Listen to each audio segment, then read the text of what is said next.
Bonjour à tous, c'est Pierre-Marie, French by Ear, Franzugo no Kikitori, bienvenue dans un nouvel épisode de mon podcast. En français, on a une expression qui dit « l'exactitude et la politesse des rois ».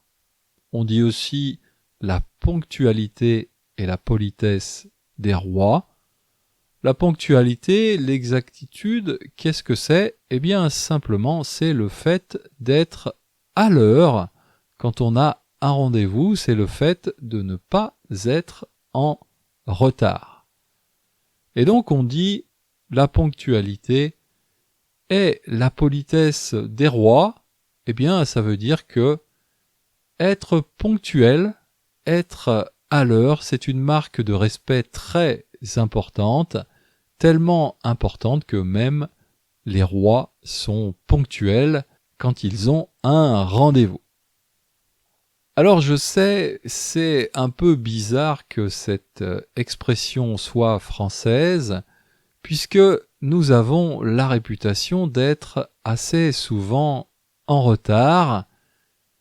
Peut-être que vous avez déjà entendu dire que si vous êtes invité chez des amis en France, par exemple, vous êtes invité à dîner le soir à 20h, eh bien, il est poli d'arriver quelques minutes, 5 minutes, 10 minutes en retard. Vous êtes invité à 20h, il est poli d'arriver vers 20h05, entre 20h05 et 20h10. Vous avez déjà, je pense, entendu cette histoire et, ma foi, elle est vraie. C'est vraiment comme ça que ça se passe. Et donc, du coup, c'est un peu bizarre que on ait aussi cette expression, la ponctualité et la politesse des rois. Mais c'est comme ça, nous aussi, Français, nous avons le droit d'avoir des contradictions, de ne pas être logique tout le temps. En tout cas, si vous voulez être super poli, toujours parfaitement à l'heure, comme un roi, j'ai la solution parfaite pour vous. Il s'agit d'une nouvelle horloge qui vient d'être commercialisée. C'est une horloge à réseau optique. Alors je ne vais pas expliquer la technologie de cette horloge, parce que moi-même, je n'ai absolument rien compris. Mais cette nouvelle horloge donne l'heure avec une précision absolument incroyable. Elle n'est jamais en retard. D'après la société qui vend, qui commercialise cette horloge, donc, elle prend, dans le pire des cas, 1 seconde de retard en 10 milliards d'années. Donc, avec cette horloge, vous êtes sûr d'être à l'heure à vos rendez-vous pour les 10 milliards d'années prochaines. C'est pas mal quand même. Alors, bien sûr, il y a quelques inconvénients avec cette horloge. D'abord, elle est un peu encombrante, elle prend de la place, puisque cette horloge, à peu près, sa taille, c'est la taille d'un petit frigo. Et puis aussi, elle coûte un peu cher quand même, puisque elle coûte un peu plus de 3 millions d'euros. Alors bien sûr, c'est pas une horloge pour monsieur tout le monde, ça veut dire c'est pas une horloge pour vous et moi, c'est une horloge pour faire de la recherche scientifique.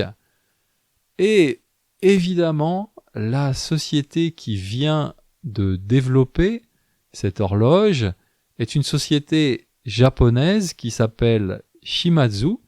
C'est une société de Kyoto qui a donc développé cette horloge avec l'université de Tokyo. J'ai dit que cette société était évidemment japonaise. Pourquoi évidemment ? Eh bien parce que le Japon, les Japonais ont la réputation, contrairement aux Français, d'être très ponctuels.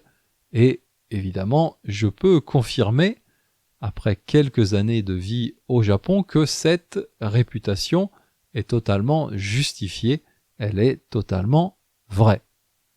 Et donc cette histoire d'horloge, ça m'a fait penser à un vieux reportage de la télé française qu'on peut aujourd'hui retrouver sur YouTube, je vous mettrai le lien.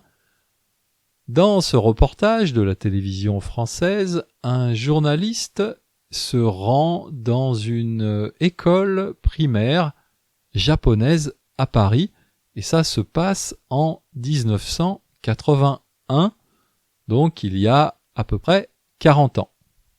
Ce reportage est assez célèbre, assez populaire, parce que c'est assez drôle et en même temps très mignon. En particulier, il y a un moment où le journaliste demande aux enfants japonais qui vivent à Paris de donner les défauts des Français. Quels défauts ils ont trouvés pour les Français. Alors, plusieurs enfants expliquent les défauts des Français, c'est assez rigolo, c'est souvent très juste. Et en particulier, il y a un jeune garçon que j'aime beaucoup à chaque fois que je vois cette vidéo, qui me fait beaucoup rire. Ce jeune garçon dit, ouvrez les guillemets, « Les minutes des Français sont très longues. Parce que si quelqu'un dit « attendez-moi 1 minute », on attend 5 ou 6 minutes. » Fermez les guillemets. Alors c'est vraiment trop mignon ce passage, et en plus il a totalement raison, puisque quand on dit « attends 1 minute », ça va pas être 1 minute précise, ça va être le plus souvent un peu plus, 2, 3, peut-être jusqu'à 5, 6 minutes, je sais pas. Mais en tout cas, cette histoire d'horloge à réseau optique m'a fait penser à ce petit garçon japonais qui trouvait les minutes des Français trop longues. Et je me suis dit, en fait, ce petit garçon, aujourd'hui, il a une 50aine d'années, qu'est-ce qu'il fait ? Eh bien, peut-être que il est devenu ingénieur, et peut-être que, énervé par l'inexactitude, par le retard permanent des Français, énervé par les minutes trop longues des Français, peut-être qu'il s'est dit « je vais inventer une horloge parfaite, une horloge d'une précision incroyable ». Et peut-être qu'aujourd'hui, ce jeune garçon japonais des années 80 à Paris, peut-être qu'aujourd'hui, il est ingénieur dans cette société Shimadzu à Tokyo et qu'il a aidé à développer cette horloge hyper précise. Bon, évidemment, tout ça, c'est dans mon imagination. De mon côté, en général, je suis quand même assez ponctuel, surtout quand je donne des leçons. En général, je suis très ponctuel, je suis toujours très ponctuel quand je donne des leçons. Mais je suis en même temps aussi français et j'ai par moments une conception du temps un peu souple, peut-être un peu élastique. Et d'ailleurs, je viens d'acheter une montre d'un type un peu particulier. Alors non, il ne s'agit pas d'une smartwatch ou d'une Apple Watch. Je suis encore très vieille école, très old school, et je préfère les montres à aiguille. Mais là, je viens d'acheter une montre d'un type vraiment particulier, puisque c'est une montre mono-aiguille. Ça veut dire que cette montre n'a qu'une seule aiguille.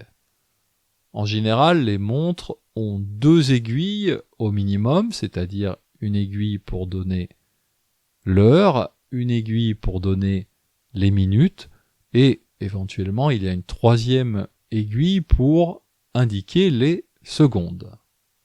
Mais la montre que je viens d'acheter n'a qu'une seule aiguille, et donc ça veut dire que, en fait, elle ne donne pas l'heure exacte, mais elle donne l'heure à 5 minutes près, donc je sais à peu près l'heure qu'il est, à 5 minutes près, mais ça n'est pas absolument exact.